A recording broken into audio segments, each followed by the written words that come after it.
Welcome to the Learning Pines YouTube. We hope this video helps. In this video, I will explain how to replace the Vtec Solenoid on a Honda CR-V.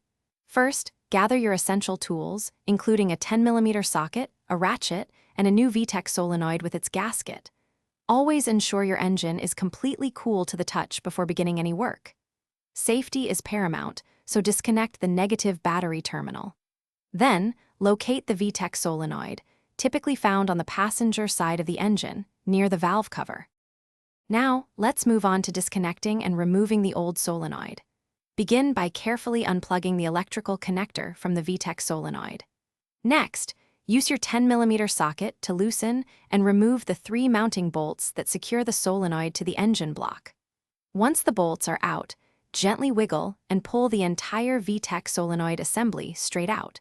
Be prepared for a small amount of oil to drip out during this step. With the old solenoid removed, it's time for cleaning and installing the new part. First, thoroughly clean the mounting surface on the engine block to ensure a proper seal. Next, place the new gasket onto your new Vtec Solenoid. Carefully insert the new solenoid assembly into its position, making sure the gasket seats correctly.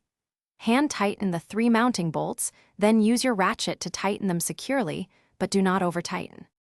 For our final steps, we'll reconnect everything and test the new solenoid.